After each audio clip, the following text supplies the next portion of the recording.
Qala Syekh Muhammad bin Shalih Al-Utsaimin, bagaimana melengsarkan seorang pemimpin yang sudah jelas-jelas kafir. In kunna qadirina ala izalatihi fahina idzin nakhruj. Kata beliau, kalau kita ini mampu melengsarkan dia, maka ketika itu kita memberontak. Wa idza kunna ghaira qadirin fala nakhruj. Tapi kalau kita tidak mampu, ya jangan. Lianna jami'al wajibat asy-syar'iyyah manutatun bil qudrati wal istita'ah. Karena semua kewajiban syar'i itu dikaitkan kepada kemampuan, ya, istita'ah. Tsumma idza kharajna faqad yatarattabu ala khurujina mafsadatun akbar wa a'zam mimma law baqiya hadzal rajuli ala ma huwa alaih.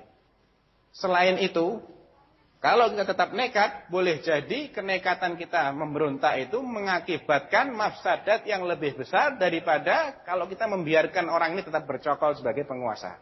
Meskipun dia sudah terang-terangan kafir. Li'annana idza kharajna thumma dhaharatil izzatu lahu. Karena apa? Kalau kita sudah terlanjur berontak, ternyata dia yang menang, kira-kira bagaimana? Dimaafkan kita atau malah diberantas, dicabut sampai ke akar-akarnya. Sebagaimana yang terjadi di Suriah. Kira-kira tahun 80-an itu pernah warga kota Hama mengangkat senjata melawan Hafid al-Assad laknatullahi alaih, ya. Qulu amin. Amin, ya, laknatullahi alaih. Ya. Ini penjagal. Ya. Kemudian dikerahkanlah pasukan-pasukannya, dikepung selama 2 bulan. Tiap hari dihujani mortir, dihujani peluru, pasokan air stop, pasokan listrik stop. Gak ada yang tahu berapa ribu orang yang tewas. Wartawan dilarang masuk. Ya. Itu pernah terjadi di kota Hama. Dan sahabat saya orang asli Hama. Dia cerita seperti itu. Kira-kira tiap hari 1.000 orang minimal yang mati. Selama 2 bulan berapa jadi? 60.000. Dia tetap bercokol, nggak terus lengser, nggak, tetap bercokol sampai belum lama ini, sampai dia mati dengan sendirinya, kemudian digantikan oleh anak. Sekarang diulangi lagi kesalahan itu. Diulangi lagi kesalahan itu. Ya, kita lihat sekarang bagaimana nasib saudara-saudara kita yang akhirnya mau tidak mau ikut merasakan, ya, kesalahan segelintir orang akhirnya dirasakan oleh seluruh warga Suriah. Mau ngelawan pakai apa? Wong semua negara-negara besar itu pro kepada Suriah. Cina pro Suriah, Rusia pro Suriah, Amerika pro Suriah, Israel pro Suriah, Iran pro Suriah, Lebanon itu dengan Hizbullah-nya itu pro Suriah. Ya. Yang bela cuma Saudi sama Qatar. Saudi nggak punya perbatasan langsung dengan Suriah, harus lewat Yordan. Ya. Siapa yang bisa bela? Ya, kita hanya bisa berdoa. Mudah-mudahan Allah segera memenangkan kaum muslimin yang berjihad di sana untuk membela dirinya. Ya, sekarang jihadnya menjadi fardu ain karena jihad dafa. Ya, menahan diri, membela diri dari serangan orang-orang yang tidak beragama itu. Ya, jihad agama itu bukan perang bersaudara, enggak, itu perang demi mempertahankan akidah karena jelas-jelas kafir pemerintahnya. Ya, itu kesalahan. Ya, kekafirannya pemerintah atau keluarga Assad itu sudah jelas, sudah diketahui oleh para ulama sejak berpuluh-puluh tahun. Ya, nggak ada seorang pun yang meragukan kekafirannya Hafid al-Assad maupun keluarga mereka. Tapi tidak ada seorang pun yang merintahkan min ahli sunnah, ya tentunya, ya, dari ulama ahli sunnah, tidak ada yang menyuruh warga Suriah untuk berontak. Karena mereka tahu kalau berontak dihabisi. Sudah pernah terjadi di Hama itu. Ya. Jadi betul kata Syekh Utsaimin ini.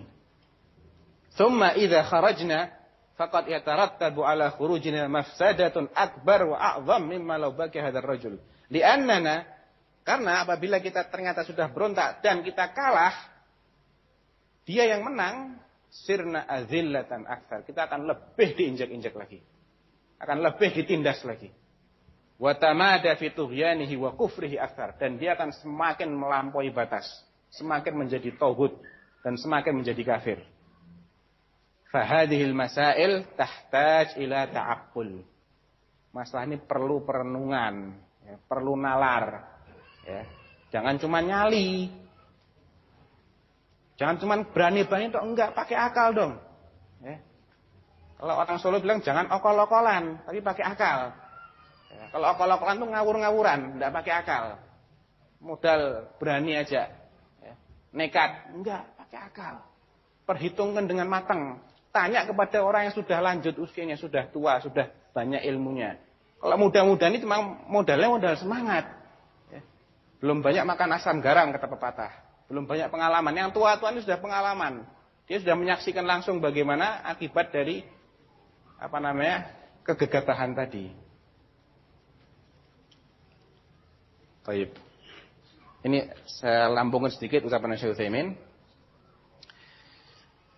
فهذه المسائل تحتاج إلى تعقل وأن يقترن الشرع بالعقل. Mestinya syariat itu juga harus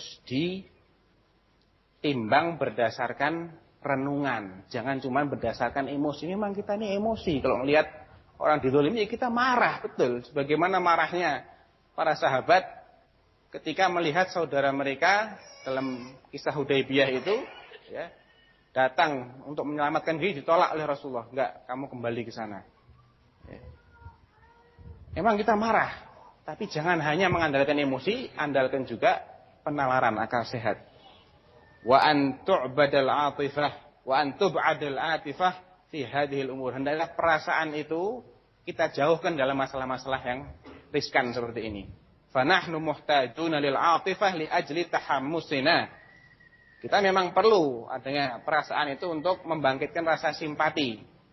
Wa muhtajuna ilal aqli wasyar'i hatta la nansaq wara'al atifah allati tuaddi ilal halak. Tapi kita juga perlu akal, perlu pemikiran, ya, perlu renungan agar tidak terseret oleh emosi yang akhirnya menghancurkan kita sendiri.